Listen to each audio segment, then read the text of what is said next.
السلام عليكم ورحمة الله وبركاته. بسم الله الرحمن الرحيم. الحمد لله والصلاة والسلام على رسول الله. أما بعد، أعوذ بالله السميع العليم من الشيطان الرجيم. بسم الله الرحمن الرحيم. إنا أنزلناه في ليلة القدر وما أدراك ما ليلة القدر. ليلة القدر خير من ألف شهر. وقال النبي صلى الله عليه وسلم: من قام ليلة القدر إيمانا واحتسابا غفر له ما تقدم من ذنبه. وقال عليه الصلاة والسلام: تحروا ليلة القدر في العشر الأواخر. وقال عز وجل: وأنتم عاكفون في المساجد. كان النبي صلى الله عليه وسلم كان رسول الله صلى الله عليه وسلم يعتكف العشر الأواخر من رمضان كما قال عائشة رضي الله عنها: رب اشرح لي صدري ويسر لي أمري واحلل عقدة من لساني يفقهوا قولي. اللهم رب زدني علما. آمين. سبحانك لا علم لنا إلا ما علمتنا إنك أنت العليم الحكيم.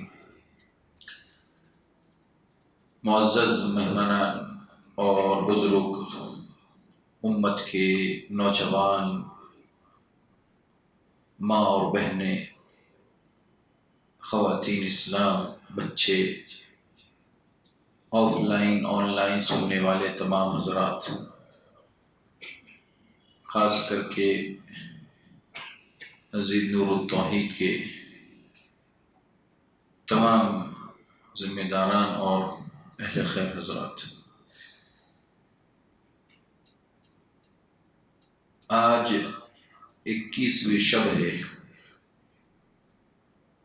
رمضان المبارک کا آخری عشرہ شروع ہو چکا ہے۔ اس آخری عشرے میں پیارے نبی صلی اللہ علیہ وسلم جو ہمارے اور آپ کے لیے، سب کے لیے اسوہ اور نمونہ بنا کر کے بھیجے گئے، پیارے نبی صلی اللہ علیہ وسلم کا اسوہ اور نمونہ ہم سب کے لیے بہترین نمونہ ہے۔ قرآن نے سورہ احزاب کے اندر ذکر کیا: لَقَدْ كَانَ لَكُمْ فِي رَسُولِ اللَّهِ أُسْوَةٌ حَسَنَةٌ لِمَنْ كَانَ يَرْجُو اللَّهَ وَالْيَوْمَ الْآخِرَ وَذَكَرَ اللَّهَ كَثِيرًا۔ اللہ تبارک و تعالیٰ نے نبی صلی اللہ علیہ وسلم کی سیرت، آپ کی زندگی، آپ کے اٹھنے اور بیٹھنے، آپ کے رہن سہن، آپ کے عبادات، آپ کے معاملات، ہر چیز کے اندر اللہ کے نبی صلی اللہ علیہ وسلم کا ہمارے لیے اسوہ اور نمونہ قرار دیا گیا۔ آپ کا ہر کام ہمارے لیے اسوہ اور نمونہ ہے۔ آج کا جو موضوع اور ٹاپک ہے یہ ہے کہ آخر عشرہ، یعنی آخری جو عشرہ چل رہا ہے، آج سے جو شروع ہے، اس آخری عشرے کی اہمیت اور اس کی فضیلت کے ساتھ ساتھ ان ایام کے اندر، ان 10 دنوں کے اندر کیا کام اور کیا اعمال کرنے چاہیے، قرآن و سنت کی روشنی میں آپ کے سامنے رکھنے کی کوشش کروں گا۔ سب سے پہلے نبی صلی اللہ علیہ وسلم کا جو معمول تھا کہ 21ویں شب کو، یعنی مغرب کی نماز کو، جب اللہ کے نبی صلی اللہ علیہ وسلم مسجد کو آتے تھے، اس کے بعد آپ گھر پر نہیں جاتے۔ نبی صلی اللہ علیہ وسلم 21ویں شب کی مغرب کی نماز سے مسجد ہی میں ٹھہرے رہتے، اور یہ سلسلہ آپ کا صبح تک رہتا، فجر تک رہتا، اور پوری رات شب بیداری کر کے، رات جاگ کر کے لیلۃ القدر کی تلاش میں آپ عبادت کرتے اور اللہ رب العزت سے قریب ہونے کی کوشش کرتے۔ اعتکاف کی حالت میں مسجد کے اندر آپ اپنا وقت گزارتے۔ فجر کی نماز ہو جانے کے بعد آپ اپنے حجرے مبارکہ میں چلے جاتے جہاں آپ کو اعتکاف کرنا ہوتا تھا۔ پیارے نبی صلی اللہ علیہ وسلم کا سب سے پہلا عمل آخری اشراط شروع ہوتا تھا ویسے اعتکاف کا ہوتا تھا۔ اعتکاف کا کیا مطلب ہے؟ اعتکاف کا معنی کیا ہے؟ اعتکاف یعتکف، اعتکاف کا معنی ہوتا ہے اپنے آپ کو روکے رکھنا، کسی جگہ ٹھہرائے رکھنا، کسی خاص مقصد کے لیے کسی جگہ اپنے آپ کو روکنا۔ یہ اس کا لغوی معنی ہے، اس کا لینگویج میں یا ڈکشنری کے حساب سے اس کا یہ معنی ہے۔ لغوی اعتبار سے ہم اعتکاف کا جو معنی سمجھتے ہیں اس کو ہم ٹھہرنا، رکنے کے معنی میں سمجھتے ہیں۔ شرعی اعتبار سے اعتکاف کا جو معنی ہے وہ یہ ہے کہ مخصوص ایام کے لیے، مخصوص عبادات کے لیے مخصوص جگہ اپنے آپ کو ٹھہرا کر کے رکھنا، یہ اعتکاف کہلاتا ہے۔ مخصوص ایام، آخری 10 دن، مخصوص عبادات، اللہ تبارک و تعالی جو ہمیں توفیق دے ان ایام، ان کے اندر جتنی زیادہ وہ عبادت کرے، اور مخصوص ایام، مخصوص راتیں، اور جو بھی اللہ رب العزت نے مخصوص عبادتیں ہمارے لیے ان ایام میں خاص کی ہیں انہیں کرنے کی کوشش کرنا چاہیے۔ یعنی کہ لیلۃ القدر کی تلاش اور زیادہ سے زیادہ اللہ رب العزت کی عبادت میں اپنا وقت صرف کرنا، نفل نماز کے علاوہ قرآن مجید کی تلاوت کرنا، اسی طرح سے جتنے بھی نیک اعمال ہیں اسے کرنے کی کوشش کرنا۔ تو اعتکاف کا مقصد ہے کسی جگہ اپنے آپ کو روک کر رکھنا۔ اب اعتکاف کی جو جگہ ہے وہ صرف اور صرف مسجد ہے، اور اس کے سلسلے میں قرآن کریم کی سورہ بقرہ کی 187 نمبر کی آیت ہے۔ اللہ سبحانہ و تعالیٰ کہتا ہے وَأَنْتُمْ عَاكِفُونَ فِي الْمَسَاجِدِ وَلَا تُبَاشِرُوهُنَّ وَأَنْتُمْ عَاكِفُونَ فِي الْمَسَاجِدِ، تم اپنی عورتوں سے مباشرت نہ کرو، انہیں اعتکاف کی حالت میں مت چھو، اور جبکہ تم اعتکاف مسجد کے اندر کر رہے ہوتے ہو۔ تو اعتکاف کی جگہ مسجد ہے، مسجد کے علاوہ کہیں اور جگہ اعتکاف کرنا یہ جائز اور درست نہیں ہے، یہ شرعاً غلط ہے اور قرآن و سنت کی مخالفت ہے، چاہے وہ مرد ہو یا عورت۔ اگر عورت اعتکاف کرنا چاہتی ہے تو باپردہ منظم انداز سے، اگر مساجد کی طرف سے انتظام ہے تو وہ مسجد کے کسی خاص حصے میں جہاں عورتوں کا نظم ہوتا ہے، خواتین کا نظم ہوتا ہے، وہاں اعتکاف کر سکتی ہیں۔ اور اگر نہیں ہے تو پھر اس کے لیے وہ کوشش نہ کرے، بلکہ وہ اپنے گھروں پر رہ کر کے رات جاگ کر کے اللہ کی عبادت کرے، انشاءاللہ اس کو وہاں اس چیز کا بھی ثواب حاصل ہو جائے گا۔ لیکن مسجد کے اندر، جبکہ آج کے اس دور میں ایسا کوئی ماحول اور منظم طریقہ نہیں ہے، ہو سکتا ہے بعض مساجد کے ذمہ داروں نے اس طرح کی کوشش کی ہو، تو بہرحال وہاں وہ کام کر سکتی ہیں، وہ وہاں اعتکاف کر سکتی ہیں۔ البتہ مردوں کے لیے مساجد کے اندر اعتکاف کرنا نبی صلی اللہ علیہ وسلم کی سنت ہے، اور قرآن کا یہ فیصلہ ہے کہ اعتکاف کی جگہ مسجد ہے۔ اعتکاف کی فضیلت اور اہمیت کیا ہے؟ اہمیت ہو بھی کسی چیز کی ہوتی ہے، ایسے اعتکاف کی بھی کیا اہمیت ہے؟ 2 حدیثوں سے میں آپ کے سامنے پیش کرنے کی کوشش کروں گا۔ نمبر 1، صحیح بخاری کی روایت 2026 نمبر کی حدیث ہے۔ اما عائشہ رضی اللہ عنہ فرماتی ہیں کان رسول اللہ صلی اللہ علیہ وسلم یعتکف العشر الاواخر من رمضان، پیارے نبی صلی اللہ علیہ وسلم آخری عشرے میں، رمضان کے آخری عشرے میں پورے 10 دنوں تک کا اعتکاف کرتے تھے۔ ایک بات، اور اس سے آپ نے اعتکاف کی اہمیت کو بتایا کہ یہ اتنا اہم کام ہے، یہ اتنا امپورٹنٹ کام ہے کہ نبی صلی اللہ علیہ وسلم جب تک زندہ رہے تب تک آپ نے یہ کام کیا۔ اس کے بعد آپ کے اس نیک عمل کو جاری رکھنے کے لیے آپ کی ازواج، آپ کی بیویوں نے یہ کام جاری رکھا، یعنی کہ امہات المومنین، مومنوں کی جو مائیں تھی، حضرت عائشہ ہو اور دیگر حضرت صفیہ ہو، دیگر جتنی مائیں تھی، وہ ساری کی ساری نبی صلی اللہ علیہ وسلم کی وفات کے بعد مسجد میں اعتکاف کیا کرتی تھی۔ اس سے اعتکاف کی اہمیت کا پتہ چلتا ہے کہ ہمیں اپنی زندگی کے اندر سال میں ایک مرتبہ رمضان کا مبارک مہینہ آتا ہے، 10 دن کم سے کم خاص کر لینا چاہیے اللہ کی عبادت کے لیے، تاکہ ہم من جملہ تمام طرح کی دنیا کی مشغولیت سے فارغ ہونے کے بعد اور تمام طرح کی بے رغبتی اور سب کو چھوڑ کر کے ہم اللہ کے لیے اپنے وقت کو صرف کر دیں اور اللہ کے لیے عبادت کریں۔ تو عبادت کرنا اعتکاف کی حالت میں یہ اس موقع پر بہت اہم ہو جاتا ہے جب انسان اپنے آپ کو اس کے لیے خاص کر دیتا ہے۔ اعتکاف کی اہمیت کے پیش نظر ایک دوسری حدیث ہے جو صحیح بخاری ہی کی روایت ہے، 2041 نمبر کی حدیث۔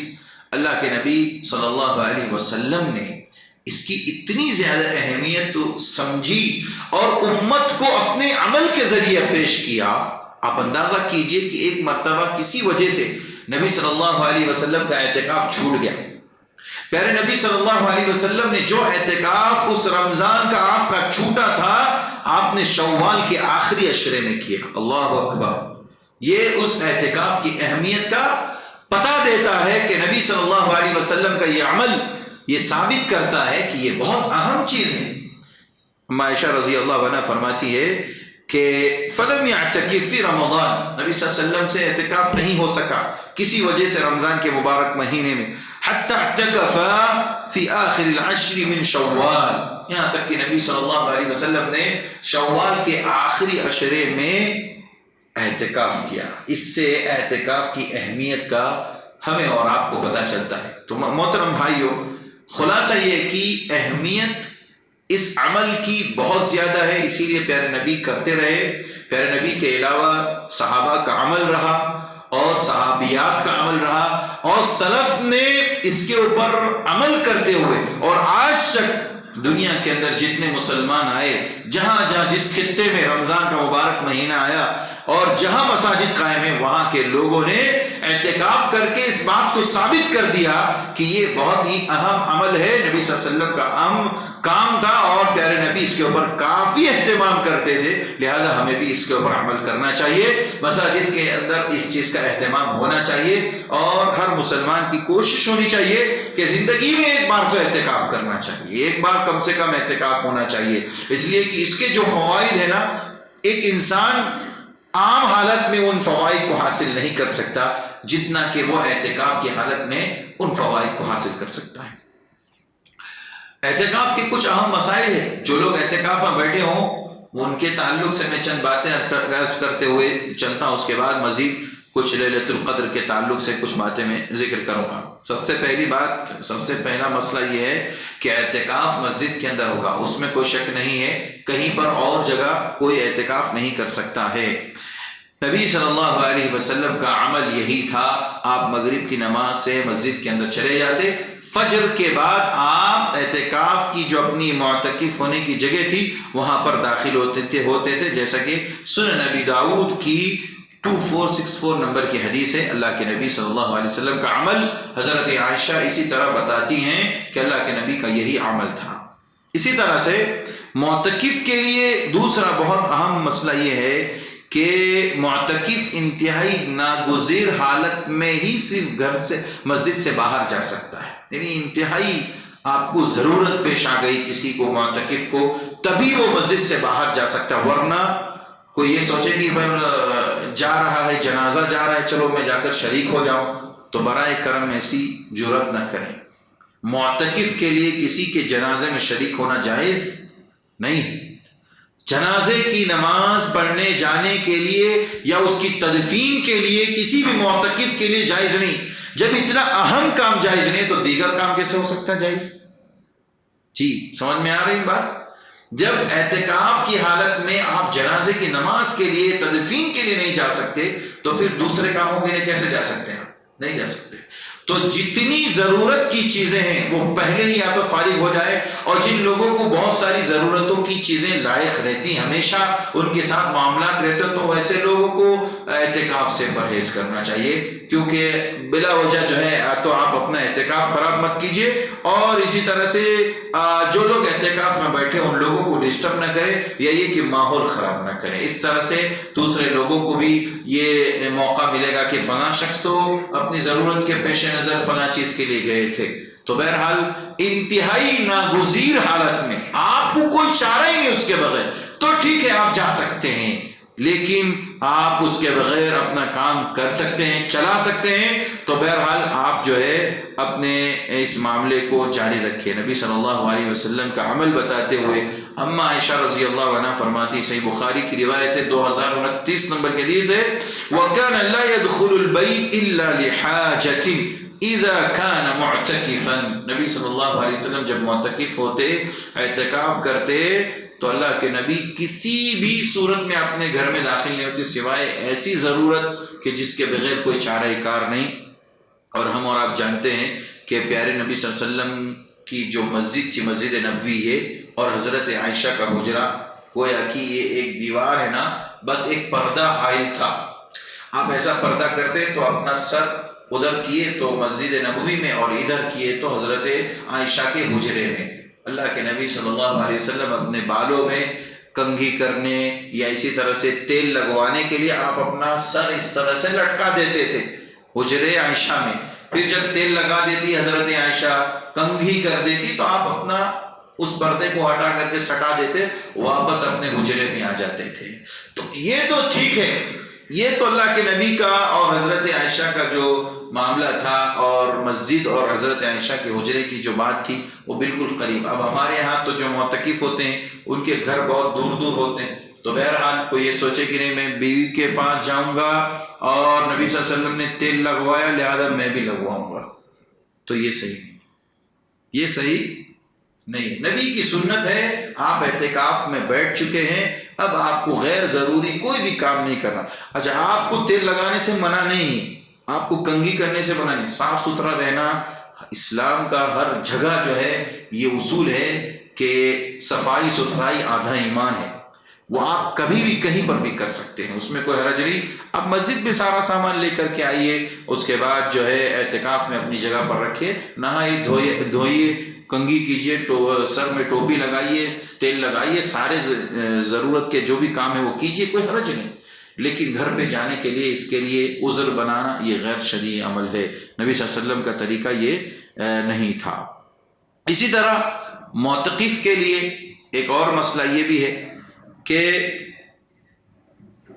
حالت اعتکاف میں اگر کوئی آدمی بیٹھا ہوا اعتکاف میں ہے تو خواتین بھی مسجد میں اعتکاف کر سکتی ہیں، تو ایسی صورت میں دونوں کے درمیان فاصلہ ہونا چاہیے اور پردہ ہونا چاہیے۔ ایسا نہیں ہونا چاہیے کہ ایک جگہ مرد حضرات بیٹھے ہوئے اور جسٹ ان کے بغل میں یا دوسرے ایک دیوار کی طرف مرد حضرات اور دوسری دیوار کی طرف خواتین، تو ایسا نہیں، بلکہ بالکل ان کا سیپریٹ ہونا چاہیے، اوپر نیچے ہو سکتا ہے ممکن ہو، لیکن اگر بے پردگی کا خطرہ ہے، بے حیائی کا خطرہ ہے اور سنگین معاملہ ہے تو بہرحال خواتین کو اعتکاف کے لیے پرہیز کرنا چاہیے، وہ اپنے گھر پہ ہی عبادت کر لیں۔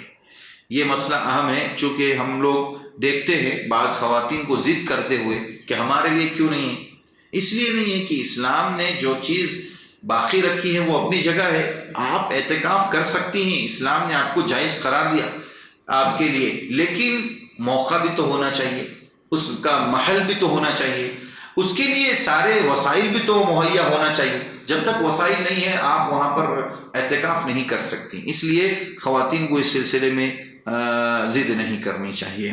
اسی طرح سے اعتکاف کی حالت میں اگر کسی کو ایسی ضرورت ہے کہ بھائی اس کے گھر میں کوئی نہیں، اس کی خالی بیوی، اور اس کی بیوی کسی کام کے لیے، ضروری کام کے لیے اگر ملنے کے لیے آتی ہیں تو ملاقات یعنی بات چیت جائز ہے، اس میں کوئی حرج کی بات نہیں۔ ایسا نہیں کہ اعتکاف میں بیٹھ گئے تو ہم اپنی بیوی سے بات نہیں کر سکتے، نہیں۔ نبی صلی اللہ علیہ وسلم کے پاس حضرت صفیہ جو آپ کی بیوی تھی آئی، ملاقات کی، وہ کہتے ہیں کہ بہت لمبی چوڑی بات ہوئی، اس کے بعد نبی صلی اللہ علیہ وسلم ان کو ان کے گھر تک چھوڑنے کے لیے گئے، راستے میں دو نوجوان یہ دو مسلمان ملے، ان کو کہا ادھر آپ، اندھیرا تھا، یہ میری بیوی ہے صفیہ، کوئی دوسرا مت سمجھنا، یہ میری بیوی ہے۔ اللہ کے نبی آپ کے بارے میں کون گمان کر سکتا؟ کہا نہیں، تمہارے اندر جو شیطان دوڑ رہا ہے وہ کبھی بھی ہمارے بارے میں کسی کے بارے میں بدگمانی پیدا کر سکتا. اس لیے اللہ کے نبی نے ان دونوں کو بلا کر کے کہہ دیا یہ میری بیوی صفیہ ہے. تو اس سے یہ بات معلوم ہوئی کہ اگر کوئی آدمی اعتکاف کی حالت میں تو بیوی سے ضرورت کے موقع پر بات کر سکتا ہے. اگر بیوی کسی ضروری کام سے ایسے سیپریٹ جگہ پر ملاقات کے لیے مسجد ہی میں اگر آنا چاہے تو آ سکتی, لیکن وَلَا تُبَاشِرُوهُنَّ مباشرت نہیں کر سکتے, اس سے بوس و کنار نہیں کر سکتے. جمع اور ہم بستری کرنا حرام ہے, منع کیا گیا ہے. اسی طرح سے معتکف کو چند نصیحت ہماری طرف سے یہ ہے کہ آپ جب مسجد میں آئے, چونکہ اللہ کی عبادت کرنے کے لیے آئے ہیں, تو آپ اپنی تمام ضرورت کی چیزوں کو پہلے ہی کر کے رکھ دیجئے. بعد میں سوچیں نہیں ابھی ہمارا موبائل گھر پہ رہ گیا. اب آپ مسجد میں آئے تو موبائل کے لیے پریشان, لیپ ٹاپ کے لیے پریشان. بعض لوگوں کو دیکھا گیا کہ وہ اپنی جاب چالو ہے ان لوگوں کی, کہتے ہیں مولوی صاحب ہم مسجد میں بیٹھ کر کے جاب کر سکتے ہیں کیا؟ عجیب سوالات کرتے ہیں. مسجد میں آپ اعتکاف میں کیوں آئے؟ عبادت کرنے کے لیے. یا آپ کے پاس وقت نہیں ہے اس چیز کا, تو آپ کے اوپر اسلام نے فرض نہیں کیا. یہ کوئی فرض اور واجب چیز نہیں ہے, یہ تو مصنون ہے. جس کے پاس وقت ہے, فارغ ہے, وہ آپ دیکھ لیں, اگر مناسب لگے تو آپ بیٹھے, نہیں تو پھر چھوڑ دیں. اس کے اوپر کوئی ضرورت جبر تو نہیں ہے اسلام کا. لیکن بعض لوگ جو ہے اپنا کام لگا کے, ہماری شفٹنگ چینج ہو گئی ہے مول صاحب, اس لیے جو ہے ہم رات میں تھوڑا سا موبائل یا لیپ ٹاپ وغیرہ کے ذریعے سے کام کر لیتے, تو ایسا کرنا جائز ہے. ایسے لوگوں کو دیکھا گیا. تو بہرحال یہ ایک اعتکاف کے ساتھ مذاق ہے. محترم بھائیوں, صاف بات ہے اعتکاف کے ساتھ یہ مذاق ہے. اللہ کے نبی کے زمانے میں بھی لوگ کام کرتے تھے. پیارے نبی کے بعد صحابہ کے دور میں بھی بہت سے ایسے کام ہوتے, لیکن کسی بھی صحابی نے ایسا نہ کیا ہوگا کہ اعتکاف میں بیٹھے ہو اور دوسری ضروری دنیا کی دوسری چیزوں کے اندر مشغول رہتے ہو. بہرحال مقصد یہ ہے کہنے کا کہ انسان اپنی تمام ضرورت سے فارغ ہو کر کے مسجد میں آ کر کے اعتکاف کرے. اگر نہیں ہے وقت تو بہرحال اس سے پرہیز کرے. دوسری چیز کہ غیر ضروری موبائل کا استعمال نہ کرے.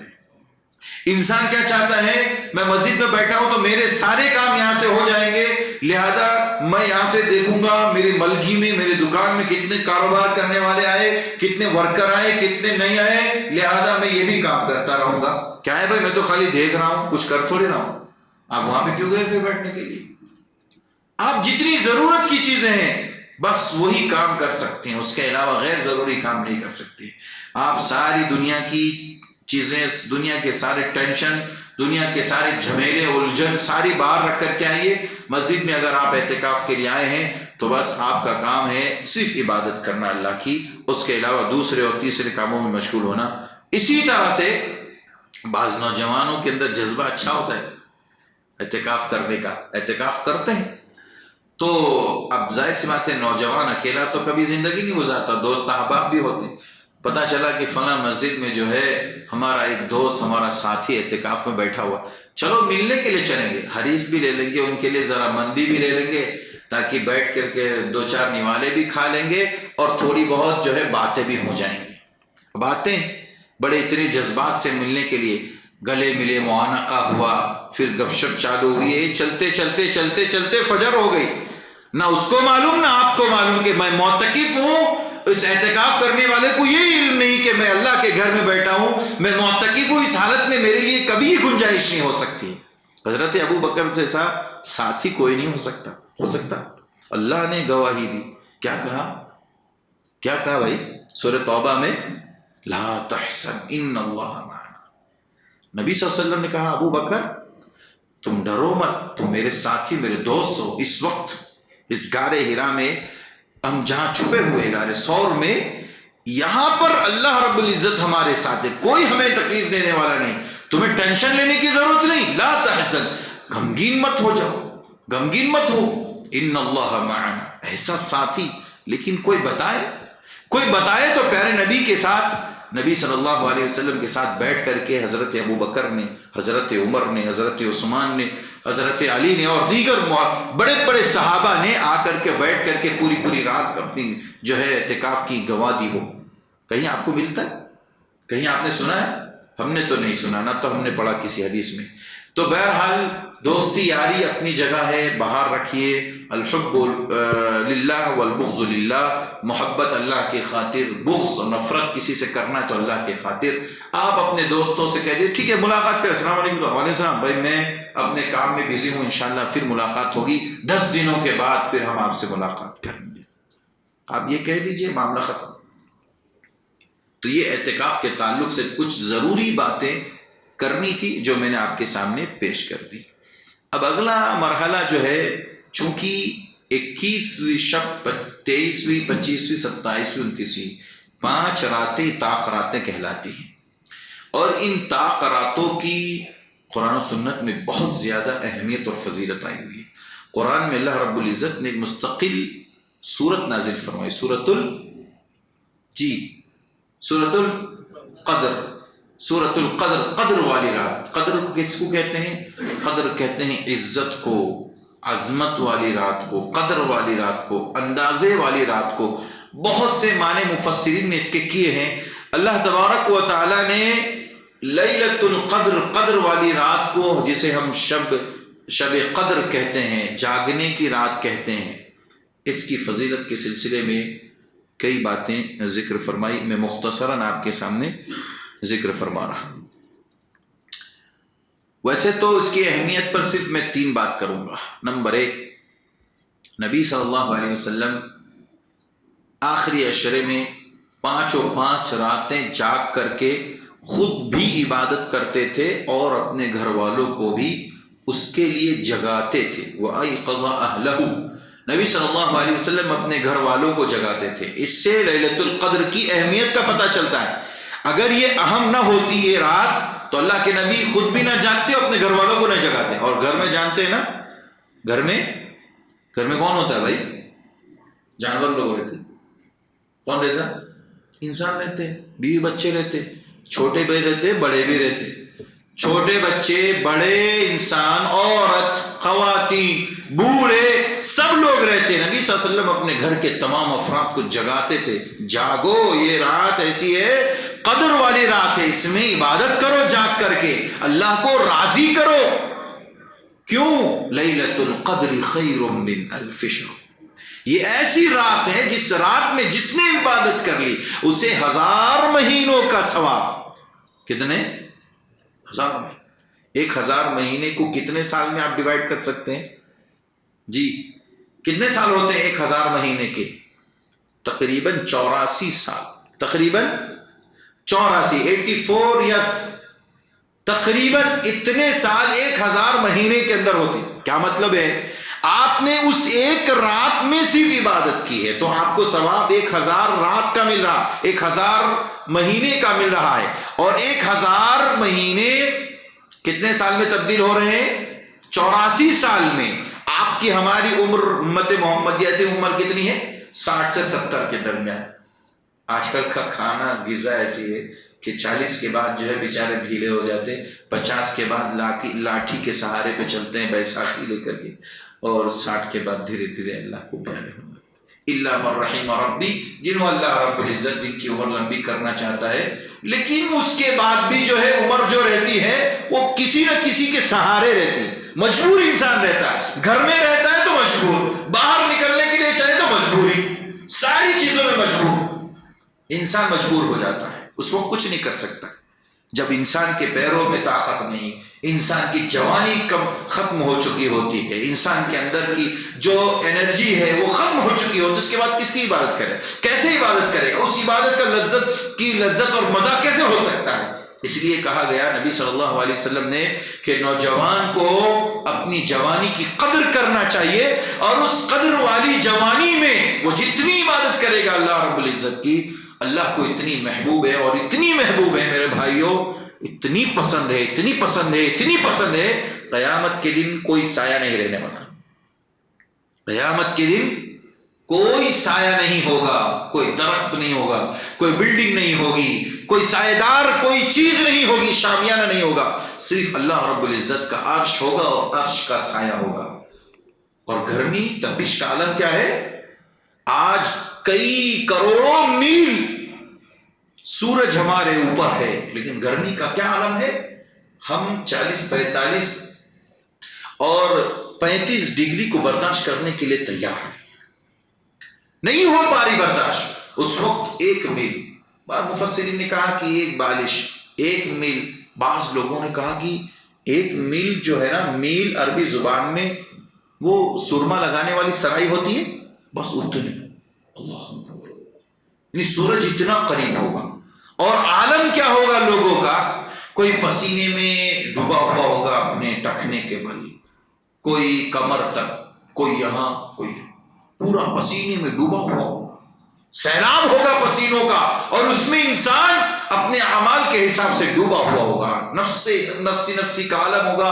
اللہ نے اسی لیے کہا کہ وہ ایسا دن ہوگا، یوم یفر المرء من اخیہ وامہ وابیہ وصاحبتہ وبنیہ، اس دن باپ بیٹے سے، ماں بیٹی سے، بیٹے سے، اولاد اپنے باپ سے، والدین سے، اور والدین اولاد سے بھاگیں گے، بیوی شوہر سے، شوہر بیوی سے بھاگیں گے۔ جس کو انسان اپنی زندگی میں سب کچھ سمجھتا تھا، اس کے لیے اس نے اللہ کو ناراض کر دیا، اللہ کی سنتوں کو چھوڑ دیا، اللہ کے دین کو چھوڑ دیا، وہ ساری قریبی رشتہ داریاں اس سے دور بھاگی۔ نہیں میں کچھ نہیں جانتا ہوں، کہے گا ابا جان میں آپ کا بیٹا ہوں، کہا تو میرا بیٹا نہیں ہے، تو توحید پہ نہیں تھا۔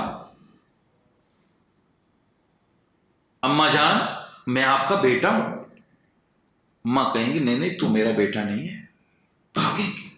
اللہ رب العزت نے کہا کہ ایسا منظر ہوگا خطرناک، اس عظیم منظر میں اس نوجوان کے لیے خوشخبری ہے جو اپنی نوجوانی کی عمر کو اللہ رب العزت کی عبادت میں گزارتا ہے۔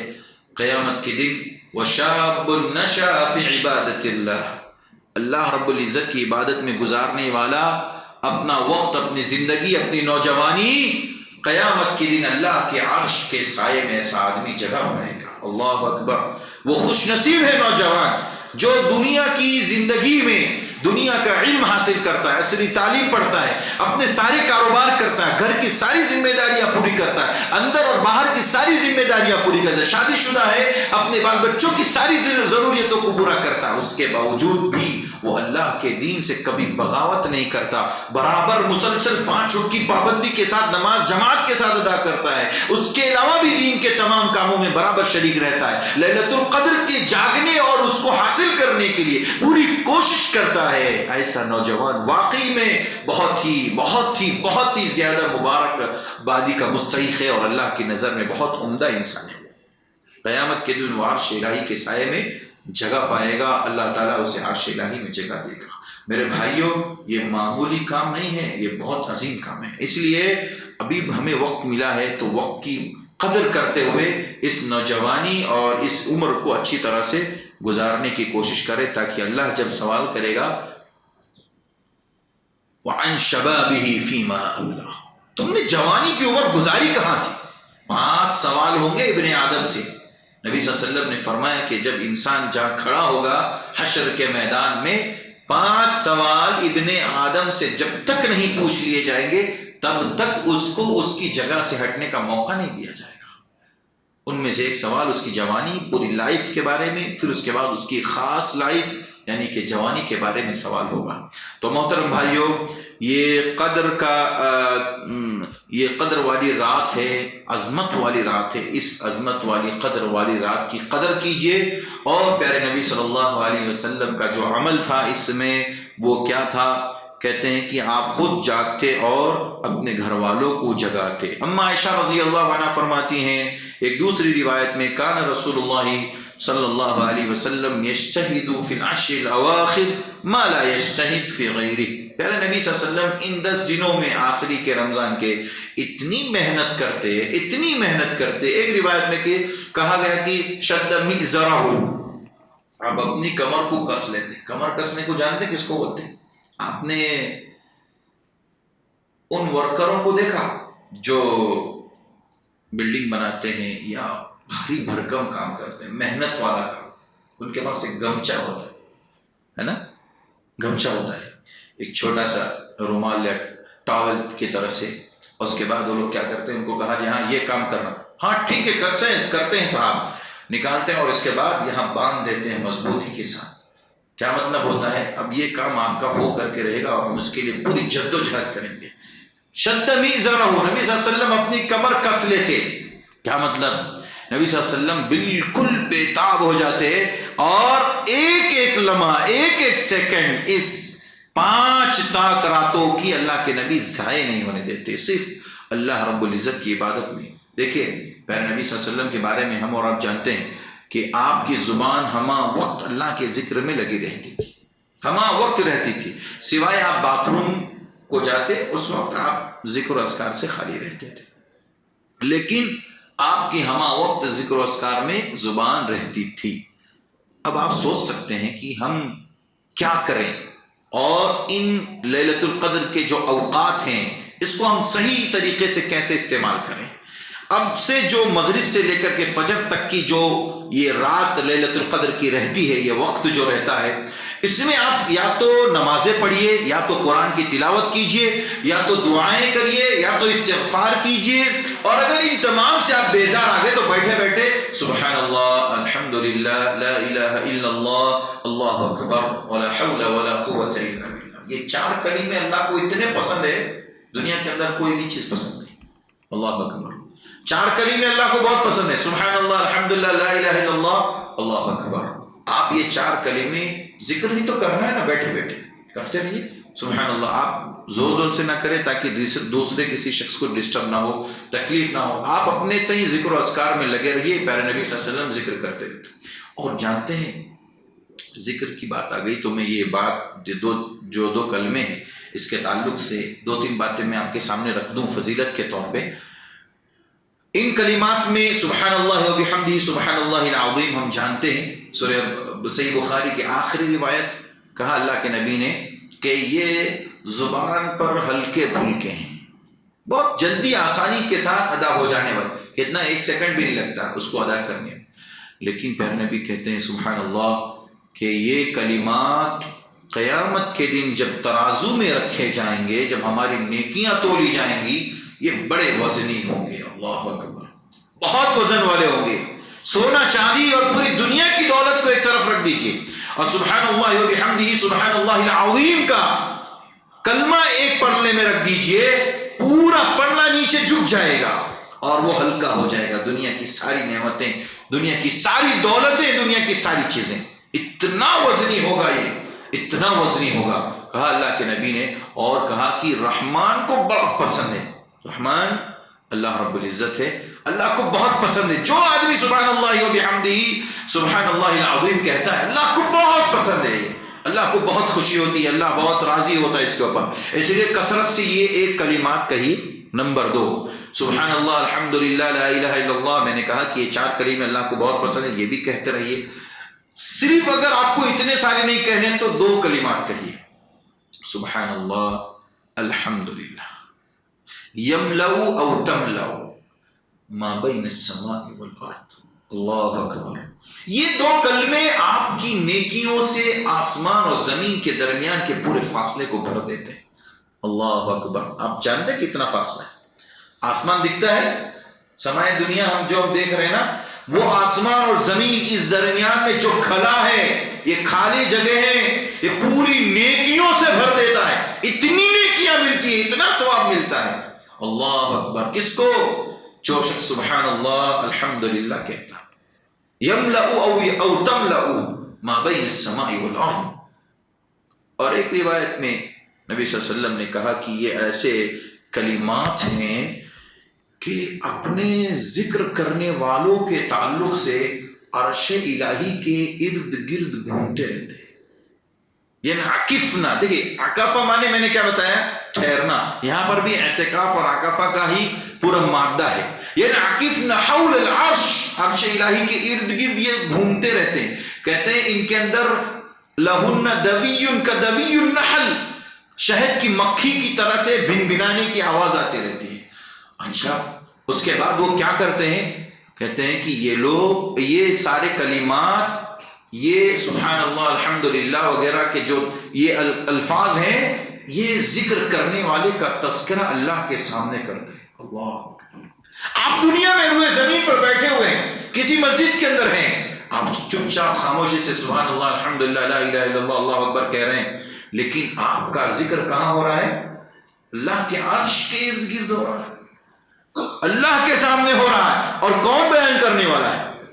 جو تسبیحات آپ کہہ رہے ہیں، جو الفاظ آپ پکار رہے ہیں، وہی الفاظ آپ کا ذکر کو کر رہے ہیں وہاں پر کہ اللہ ایک تیرا بندہ ہے عبداللہ نام کا، وہ فلاں جگہ فلاں مسجد میں بیٹھ کر کے یہ تسبیحات پکار۔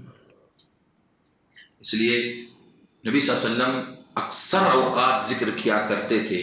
اگر آپ کو نماز، قرآن کریم کی تلاوت، دعا، استغفار وغیرہ یہ سارے نیک اعمال سے بیزاری آ رہی ہے تو آپ آرام سے وضو بنا کر کے بیٹھ کر کے ذکر و اذکار میں اپنا پورا وقت لگا دیجیے، لیکن لیلۃ القدر کو غنیمت سمجھ کر کے پوری رات کو جاگنا ہے اور اللہ کی عبادت کرنی ہے، سونا نہیں۔ اگر آدمی سو گیا تو پھر اسے وہ 1000 سال کی 1000 مہینے کی جو فضیلت ہے وہ اسے حاصل نہیں ہوگی۔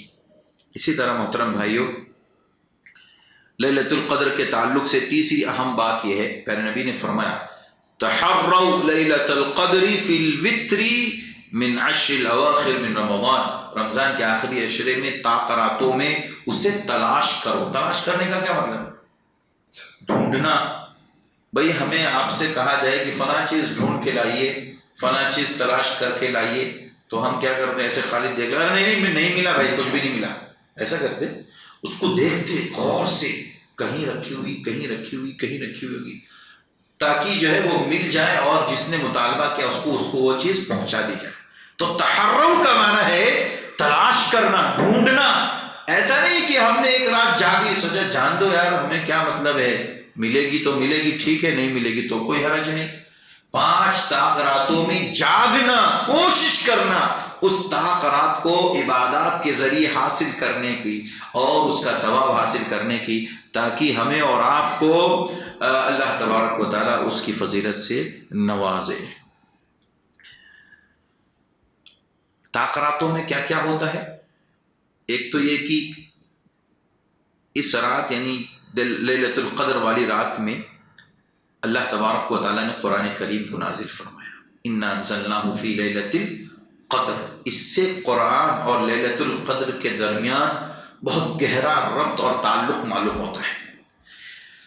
لوح محفوظ سے جو سمائے دنیا، جو آسمان ہم کو دکھتا ہے، وہاں پر ایک گھر ہے بیت العزت، وہاں پر اللہ تعالیٰ نے پورے ایک ساتھ قرآن مجید کو نازل فرما دیا۔ پھر اس کے بعد بیت العزت سے روئے زمین پر نبی صلی اللہ علیہ وسلم پر 23 سال کی مدت میں اللہ تعالیٰ نے قرآن مجید کو تھوڑے تھوڑے وقفے سے نازل کیا، جیسے جیسے ضرورت محسوس کی گئی۔ تو قرآن مجید جو لیلۃ القدر میں نازل ہوا اس کی تشریح کیا ہے؟ لوح محفوظ سے بیت العزت ایک ساتھ اللہ تعالیٰ نے لیلۃ القدر رمضان کی طاق راتوں میں سے کسی رات میں نازل فرمائی، لیکن یہ فکس نہیں ہے کہ وہ 27ویں رات کی، یہ فکس نہیں ہے کہ وہ 25 ہی کی رات تھی، یہ فکس نہیں ہے کہ وہ 21ویں ہی کی رات تھی۔ بس آپ کو کہا گیا کہ ان 5 طاق راتوں میں سے اس کو حاصل کیجئے، کیونکہ اس رات اللہ نے سب سے عظیم کتاب قرآن مجید، جو اللہ کا کلام ہے، جو اللہ کا کیا بھائی کلام ہے۔ اللہ رب العزت تو ہمارے سامنے دکھ رہا ہے، لیکن اللہ کا کلام ہم سے گفتگو کر رہا ہے نہیں کر رہا ہے؟ یا ایھا الذین آمنوا قوا انفسکم واہلیکم نارا، اے ایمان والو اپنے آپ کو، اپنے گھر والوں کو جہنم کی آگ سے بچاؤ۔ اللہ کا کلام ہم سے کلام کر رہا ہے، ہم سے کہہ رہا ہے بچا لو اپنے آپ کو جہنم سے، اپنے گھر والوں کو جہنم کی آگ سے۔ علیہا ملائکۃ غلاظ شداد لا یعصون اللہ ما امرہم ویفعلون ما یؤمرون۔ جہنم ایسی جگہ ہے، ایسی خطرناک جگہ ہے کہ جس کے اوپر ایسے فرشتے تعینات ہیں کہ جو فرشتے دل کے اعتبار سے بہت سخت ہیں، کسی کی کوئی سنوائی نہیں ہونے والی وہاں کی، کوئی یہ سوچے کہ جس طرح ہم دنیا میں رشوت دے کر کے چھوٹ جائیں گے وہاں پہ کوئی سنوائی نہیں، نہ سونا نہ چاندی نہ دنیا کی جواہرات اور قیمتی سے قیمتی چیز بھی اگر کوئی فدیہ میں دینا چاہے گا تو جہنم کے عذاب سے وہ بچ نہیں سکے گا اگر وہ جہنم کا مستحق ہو گیا ہے۔ تو اللہ تعالیٰ ہم سب کو محفوظ رکھے اس سے۔ ہمیں قرآن کا یہ مطالبہ یاد رکھنا چاہیے کہ ہم سے قرآن یہ چاہتا ہے، مطالبہ کرتا ہے، اعلان کرتا ہے کہ تم اپنے آپ کو جہنم کی آگ سے بچا لو۔ اور پیارے نبی نے فرمایا، پیارے نبی نے حدیث کے اندر فرمایا رمضان کا مہینہ ایسا مہینہ ہے 12 مہینوں میں سے کہ جس کی ہر رات، رمضان کی ہر رات اللہ تبارک و تعالی بڑی تعداد میں جہنم سے لوگوں کو آزاد کرتا ہے۔ دعا کرنا چاہیے اللہم اعتق رقابنا من النار، اللہم اعتق رقابنا، اللہ ہماری گردنوں کو جہنم سے آزاد فرما دے۔ وَرِقَابَ آبَائِنَا، ہمارے آبا و اجداد جو وفات پا چکے ہیں یہ زندہ ہے ان کی گردنوں کو اللہ تعالیٰ جہنم سے آزاد فرما دے۔ وَأُمَّهَاتِنَا وَأَزْوَاجِنَا وَذُرِّيَّاتِنَا وَإِخْوَانِنَا وَأَخَوَاتِنَا مِنَ النَّارِ، اللہ ہماری بہنوں کو، ہمارے بھائیوں کو، ہماری بیویوں کو، ہمارے بچوں کو، ہماری ماؤں کو، ہمارے والدین کو، ہمارے آبا و اجداد کو، دادا پردادا سکر دادا جکر دادا، ہمارے نانا جتنے رشتے دار ہیں، اللہ سب کو جہنم کی آگ سے بچا دے۔ یہ دعا کرنا چاہیے ہمیں ہر رات اللہ سے، کیونکہ اس رات یعنی رمضان کی ہر رات اللہ تعالیٰ جہنم سے کثیر تعداد میں لوگوں کو آزاد کرتا ہے اور یہ ندا لگاتا ہے، اعلان کرتا ہے کہ ہے کوئی مانگنے والا جس کی مانگ کو پورا کروں، ہے کوئی اللہ تعالیٰ کہتا ہے سوال کرنے والا اس کو میں دوں، ہے کوئی مجھ سے استغفار کرنے والا جس کی میں بخشش کر دوں، اللہ تعالیٰ کہتا ہے میں اس کی معاف کر دوں۔ اس لیے محترم بھائیوں، رمضان کے مبارک مہینے کی ہر رات ہمارے لیے قیمتی، ہر دن اس کا قیمتی، اس کے طرح سے آخری عشرہ تو بہت زیادہ قیمتی، اور آخری عشرے میں طاق راتوں میں جو لیلۃ القدر والی رات ہے، جو قدر والی رات، جو 5 راتوں میں سے صرف ایک ہی رات ہوگی جو ہمیں تلاش کر کے حاصل کرنا ہوگا، وہ بہت ہی اہم ہے۔ اس کو ہم غنیمت سمجھ کر کے اپنے آپ کی اور اپنے گھر والوں کی بخشش کروا لیجئے۔ اللہ کا کلام ہم سے اسی بات کا مطالبہ کرتا ہے۔ طاق رات یا لیلۃ القدر جو ہوتی ہے اس کے اندر اور کیا ہوتا ہے؟ تنزل الملائکۃ والروح، اللہ اکبر، آسمان سے فرشتوں کی ایک بڑی تعداد زمین پر اترتی، اور روح یعنی جبرائیل امین، جبرائیل علیہ السلام بھی تمام فرشتوں کے ساتھ روئے زمین پر اترتے ہیں۔ کیوں اترتے ہیں بھائی؟ ان کو کیا اللہ تبارک و تعالیٰ ان کو بھیجتا ہے روئے زمین پر، ذکر کی مجلس جہاں ہے، لوگ عبادات کر رہے ہیں، اللہ کے کون کون سے بندے ہیں، اللہ کو سب معلوم ہے، اللہ کو ساری چیزوں کا علم ہے، لیکن اللہ دیکھ بھیجتا ہے، ان کو گواہ بناتا ہے کہ تم گواہ رہنا میرے فرشتوں، فلاں فلاں میرے بندے نے فلاں فلاں رات فلاں فلاں طاق رات میں جا کر کے اللہ کی عبادت کی تھی، آج میں اس کی اس عبادت، خالص عبادت کی وجہ سے اسے میں جہنم سے آزاد کرتا ہوں۔ اس لیے جو فرشتے روئے زمین پر آتے ہیں ان کی بھی ہمیں قدر کرنی چاہیے، لہذا ان راتوں میں جاگ کر کے اللہ کی عبادت کرنا چاہیے، غب شپ کرنا، کھانے اور پینے کی جگہوں پر جا کر کے اپنا وقت صرف کرنا، گویا کہ ہم اللہ کے فرشتوں کی ناقدری کر رہے ہیں۔ اللہ کے فرشتوں کو کہتے تم چلے جاؤ واپس، تمہاری کوئی ضرورت نہیں، نعوذ باللہ۔ ہم اپنے عمل سے اس بات کو ثابت کرتے ہیں، ہم کھائیں گے پیئیں گے گھومیں گے ٹہلیں گے، راستے میں شور کریں گے، ہنگامہ کریں گے، گاڑیاں گھمائیں گے، سب کچھ کریں گے، شریعت کے خلاف سارے کام کریں گے، اللہ کے فرشتے ناراض ہوتے ہیں، ورنہ جا کر کے اللہ کو بتا دیں گے اللہ تیرا وہ بندہ، پوری دنیا کے لوگ ایک طرف عبادت کر رہے تھے، فلاں فلاں بندے تیرے دنیا میں گھوم رہے تھے، اللہ ایسے لوگوں کو تو دیکھ لے، اگر آپ کے ہمارے خلاف اگر گواہی دے دی تو پھر مشکل ہو جائے گا۔ اس لیے اللہ کے فرشتوں کی دعائیں لیجئے اور اللہ کے فرشتوں کی گواہی کو اپنے لیے ثابت کرا لیجئے۔ اسی طرح محترم بھائیو، لیلۃ القدر اس طاق رات میں جو لوگ ایمان اور یقین کے ساتھ جاگ لیتے ہیں، ایمان اس بات پر کہ یہ اللہ کی طرف سے ایک اہم مسئلہ ہے اور یہ اللہ کا حکم ہے، نبی صلی اللہ علیہ وسلم کا فیصلہ ہے، اللہ کا نبی صلی اللہ علیہ وسلم کا حکم ہے، اور ثواب کی نیت اور امید یہ کہ ہم یہ کام کریں گے تو قیامت کے دن اس کا ثواب ملے، غفر له ما تقدم من ذنبه، جس نے طاق رات میں 5 طاق رات میں لیلۃ القدر میں جاگ کر کے اس نے شب بیداری کر کے عبادت کر لی، اللہ کہتا ہے اس کی ساری پچھلی غلطیوں کو ہم نے معاف فرما دیا، اس کے سارے گناہ معاف کر دیے جائیں گے۔ یہ بہت بڑی فضیلت ہے کہ ایک رات میں ہماری زندگی کے پچھلے سارے گناہ معاف ہو جاتے ہیں، جبکہ ہمارے پاس وقت نہیں کہ ہم اپنے گناہ کر رہے ہیں لیکن اس کے باوجود جو ہے اپنے گناہوں کی معافی مانگے۔ لیکن اگر ہمیں ایسا موقع ملا ہوا ہو تو بہرحال اپنے ہاتھوں سے اس موقع کو جانے نہیں دینا چاہیے، وہ بہت اہم مسئلہ ہے۔ محترم بھائیوں، اس طاق رات کو ایمان و یقین کے ساتھ جاگ لیجئے، پچھلے سارے گناہ اللہ تبارک و تعالی ہمارے اور آپ کے معاف فرما دیتا ہے۔ اسی طرح جو لوگ اس طاق رات سے محروم ہو گئے تو پیارے نبی نے فرمایا کہ رمضان کے مبارک مہینے میں جس نے طاق راتوں میں جاگ کر کے اللہ کی عبادت نہیں کی اور اپنے آپ کو محروم کر لیا، سمجھ لو کہ دنیا کا سب سے بڑا محروم انسان ہے۔ اس سے بڑا محروم کوئی ہے ہی نہیں، دنیا میں کوئی ہے ہی نہیں۔ اس نے ہر طرح کے خیر کو اس نے ٹھکرا دیا۔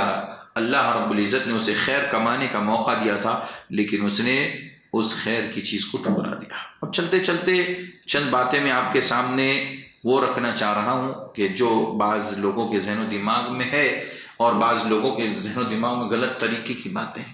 وہ کیا ہے؟ لیلۃ القدر کی پہچان کیا ہے، لیلۃ القدر کی علامات کیا ہے؟ ہمیں کیسے پتا چلے گا کہ یہی رات لیلۃ القدر ہے؟ 5 طاق راتوں میں سے کوئی ایک ہی ہوگی۔ اب وہ کیسے پتا کریں گے کہ یہی طاق رات ہے؟ اس کی کچھ علامتیں حدیث میں آپ کے سامنے میں سرسری طور پر وقت کے اندر انشاءاللہ میں پوری کر دے رہا ہوں۔ پہلی حدیث ہے ابو داؤد کی 1378 نمبر کی حدیث ہے۔ لیلۃ القدر کے بعد نکلنے والا سورج تشت کس کو بولتے ہیں؟ پلیٹ کی طرح نکلتا ہے۔ کیا مطلب؟ نبی صلی اللہ علیہ وسلم نے حدیث کے اندر فرمایا، کہا کہ تصبح الشمس صبیحۃ تلک اللیلۃ مثل الطست لیس لها شعاع حتى ترتفع۔ جب سورج، آج طاق رات ہے نا، ہو سکتی لیلۃ القدر آج کی رات بھی ہو سکتی ہے، 5 طاق راتوں میں سے کوئی ضروری نہیں ہے کہ کبھی بھی ہو سکتی۔ تو آج کے بعد کا جو صبح کا جو سورج نکلے گا، کل یعنی صبح جو سورج نکلے گا وہ ایک پلیٹ کے مانند ہوگا اور اس کے اندر شعاعیں نہیں ہوگی۔ شعاعیں کا مطلب جانتے ہیں نا، شعاع کس کو بولتے ہیں؟ شعاع نہیں ہوگی۔ اور اگر یہ کب تک ہوگا؟ جب تک کہ وہ اوپر اٹھ نہ جائے، یعنی کافی اوپر ہو جائے گا تب اس کے اندر شعاعیں آئیں گی، تب اس کے اندر تپش یا گرمی آئے گی۔ ایک مثال اور ایک علامت اس کی یہ ہے، گویا کہ یہ بتانا چاہ نبی صلی اللہ علیہ وسلم نے کہ صبح بڑی پرسکون اور ٹھنڈی ہوگی۔ جی نمبر 2، دوسری علامت کہ صبح کے وقت میں جو سورج ہوگا اس کے اندر شعاعیں نہیں ہوں گی، اور اسی طرح سے رات جو ہے بڑی معتدل ہوں گی۔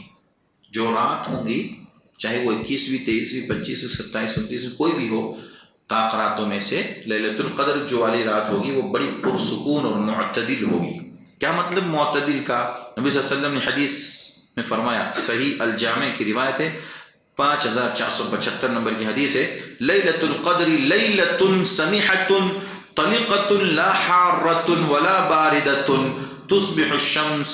نبی صلی اللہ علیہ وسلم نے فرمایا کہ جو طاق رات میں سے لیلۃ القدر والی جو رات ہوگی، قدر والی شب قدر ہوگی، قدر والی جو رات ہوگی، وہ رات بڑی پرسکون ہوگی، نہ زیادہ ٹھنڈی ہوگی نہ زیادہ گرمی ہوگی، نہ زیادہ ٹھنڈی ہوگی نہ زیادہ گرمی ہوگی۔ اور وہی بات بتائی کہ صبح کا جو سورج نکلے گا اس کی روشنی تھوڑی ہلکی اور کمزور ہوگی اور سرخی مائل ہوگی۔ سرخ مانے لال، لال کلر کی تھوڑی سی آپ کو اندر اس میں سرخی نظر آئے گی۔ تو رات پرسکون ہوگی کا کیا مطلب ہے؟ بعض لوگوں نے اس سے غلط ایک مسئلہ نکالا اور جو ہے لوگوں کے درمیان عام کرنے کی کوشش کی کہ اس رات کتے نہیں بھونکیں گے، کتے کے بھونکنے کی آواز نہیں آئے گی، گدھوں کے ہنہنانے کی آواز نہیں آئے گی۔ تو یہ پرسکون کی علامت نہیں، یہ مقصود نہیں۔ مطلب یہ ہے کہ آپ کی جو یہ رات ہوگی لیلۃ القدر نہایت پرسکون، ٹھنڈک، نہ تو زیادہ نہ تو کم اور نہ ہی زیادہ گرمی، بہرحال درمیانی جو رات ہے اس طرح کی وہ رات ہوگی۔ اچھا، ایک اور علامت اس کی یہ ہے کہ اس رات کا چاند نظر آتا ہے، اس رات کا چاند بڑے تھال کے کنارے کے ایک بڑا تھال ہو اس میں پلیٹ، اس کا ایک کونا جیسا ہوتا ہے نا، یوں سمجھیے کہ اس طرح سے اس کے کنارے کی طرح سے یہ چاند نکلے گا. اس رات کا چاند بڑے تھال کے کنارے کے مانند ہوگا. نبی صلی اللہ علیہ وسلم کی حدیث ہے ایکم یذکر حین طلع القمر وهو مثل شق جفنۃ، بڑے تھال کے کنارے کے مانند اس کا ایک حصہ ہوگا، اور اس کو آپ دیکھ سکتے ہیں کہ وہ کیسا ہوگا. صحیح مسلم کی روایت 1170 نمبر کی حدیث ہے. نبی صلی اللہ علیہ وسلم نے یہ بھی ایک پہچان اور علامت بتائی کہ جس رات راتوں میں سے لیلۃ القدر ہوں گی، اس رات کا چاند تھال کے ایک کنارے کے مانند ہوگا. ایسا آپ کو نظر آئے گا، کنارہ پرسکون ہوگا، اس میں کوئی شک نہیں. اسی طرح سے ایک اور پہچان اس کی یہ ہے کہ کبھی کبھار بارش بھی ہو سکتی ہے. کبھی کبھی ضروری نہیں کہ جس دن رات میں بارش ہوئی وہ سمجھ لیجیے وہی لیلۃ القدر ہے. بعض لوگوں نے اس کو بھی واجب قرار دیا ہے، بارش ہونے کو ضروری قرار دیا. نہیں، کبھی کبھار ہو سکتی ہے. پیارے نبی صلی اللہ علیہ وسلم نے کہا کہ انی رأیت کأنی اسجد فی تین وماء، صحیح بخاری کی 813 نمبر کی حدیث ہے. نبی صلی اللہ علیہ وسلم نے فرمایا گویا کہ میں گیلی مٹی میں سجدہ کر رہا ہوں. تاخراتوں کے تعلق سے اور لیلۃ القدر کے تعلق سے کہا کہ گویا کہ میں گیلی مٹی پر سجدہ کر رہا ہوں. گیلی مٹی کب ہوگی؟ جب بارش ہوگی. اور ہماری طرف سے ایسی چھتیں تو تھی نہیں، عالیشان مسجدیں تو تھی نہیں ہمارے نبی کے زمانے میں. اوپر کھجوروں کے پتے ہوا کرتے تھے چھت، اور پانی اوپر سے ریستا تھا، اور اتنی عظیم اور بہترین قالین اور ایسی شاندار قالینیں ہمارے نبی کے زمانے میں تھی. ایسا فرش نہیں تھا، مٹی تھی، مٹی کچی مٹی، اس کے اوپر سجدہ کرتے سارے مسلمان. جب پانی اوپر سے ریستا تھا، گرتا تھا، تو پوری مٹی کچی ہو جاتی تھی، گیلی ہو جاتی، اور نبی صلی اللہ علیہ وسلم کے چہرے پر اور آپ کی پیشانی پر لگ جائے گا. اتنے عظیم انسان جو ہمارے لیے اور آپ کے لیے اتنی قربانی دے کے گئے، اس کے باوجود یہ دنیا کے مسلمان اس نبی کی کوئی اہمیت نہیں دیتے، اس نبی کی سنتوں پر کوئی زیادہ توجہ نہیں دیتے. بڑی افسوس کی بات ہے محترم بھائیو. تو نبی صلی اللہ علیہ وسلم نے کہا کہ ایک علامت یہ ہے کہ کبھی کبھار اس میں بارش بھی ہو سکتی ہے. یہ چند علامات ہے لیلۃ القدر کے تعلق سے. لیکن بہتر یہ ہے کہ آپ 5 تاک راتیں جاگیں، اور 5 تاک راتوں میں خوب اللہ کی عبادت کیجیے. جتنی عبادت کرنے کے جتنے بھی کام ہیں وہ کام کیجیے. اور اگر نہیں کر سکتے آپ بیزاری، آپ کو تھوڑی سی نیند کیفیت اور تھکان جیسی ہو رہی، تو بیٹھ کر کے ذکر و اذکار کرتے رہیے. انشاءاللہ تعالی آپ اس میں شریک ہو جائیں گے. اس کے بعد جب قیام اللیل ہو تو آپ قیام اللیل میں شریک ہو جائیے. پھر اس کے بعد دعا وغیرہ کا آخری جو وقت ہے نا، بہت آخری وقت جو ہے بہت قیمتی وقت ہے. دیکھیے کتنے لوگ اس میں ہمارے مسلمان بھائیوں میں ایسے ہوں گے، یا ہم میں سے یہاں بیٹھے ہوئے لوگوں میں سے کسی کو بیماری سے پریشانی ہے، اس کی تکلیف ہے، کسی کو کاروبار کی تکلیف ہے، کسی کو صحت کا مسئلہ ہے، کسی کو علم دین کو حاصل کرنا ہے یا دنیاوی علم حاصل کرنے کا مسئلہ ہے. یعنی ہر ایک اپنے اپنے ایک اہم مسئلے میں بزی ہے. اس کو وہ ٹینشن ہے آج کی رات اور اس طرح کی اور 4 راتیں آئیں گی. محترم بھائیوں، زندگی کو سنوارنا ہے، بدلنا ہے. ان 4-5 راتوں کی آخری گھڑیوں کو آپ غنیمت سمجھ لیجیے. ویسے تو ہم سال میں کبھی کبھار اٹھتے ہوں گے، اس کو اللہ تعالیٰ موقع دیتا ہے قیام اللیل کے لیے، تہجد کے لیے، تو اٹھتے ہیں، ورنہ فجر بھی کہاں ہوتی ہے، بستر پہ ہوتی ہے. تو یہ 5 راتیں جو ہمیں موقع ملا ہے، اس میں کم سے کم قیام اللیل کے بعد جو آخری پہر ہے 3-3:30 کے بعد، اللہ رب العزت عرش پر مستوی ہے نا، عرش سے آتا ہے. ینزل تبارک و تعالی، حدیث صحیح ہے، نبی صلی اللہ علیہ وسلم اترتا ہے، آتا ہے سمائے دنیا. یہ دنیا کا جو آسمان جو ہم کو نظر آتا ہے، اس کے اوپر آتا ہے. کیسے آتا ہے؟ کما یلیق بجلالہ، ہم کو نہیں معلوم، ہمیں اس کے اوپر کوئی تبصرہ نہیں کرنا. کیسے آتا؟ اللہ اپنی شان اپنی کیفیت اللہ تعالیٰ خوب جانتا ہے. کیسے آتا ہے اللہ تعالیٰ بہتر جانتا ہے. لیکن آتا ہے، آنے کے بعد 3 سوال کرتا ہے، جس کا میں نے آپ کے سامنے تذکرہ کیا. اس موقع پر کم سے کم میرے بھائیوں اپنی تمام طرح کی جو بھی ضرورتیں ہیں، نبی صلی اللہ علیہ وسلم نے کہا اگر کسی کو جوتے کا فیتا جس سے رسی کو کہتے ہیں باندھنے کے لیے وہ بھی ضرورت ہو تو اللہ سے مانگے. اللہ اکبر.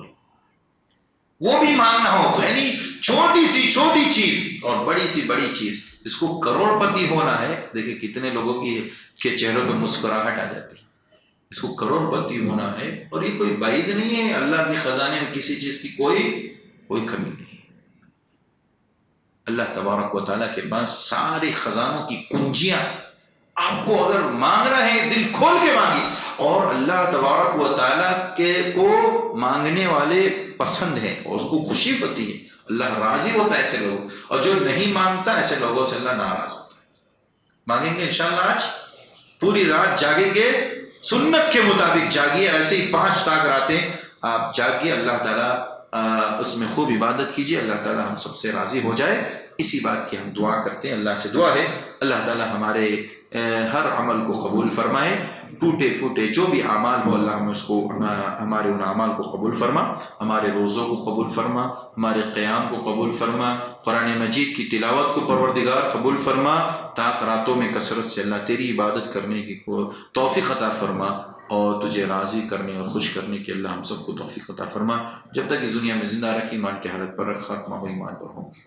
آمین. وآخر دعوانا الحمد للہ رب العالمین. السلام علیکم ورحمۃ اللہ وبرکاتہ.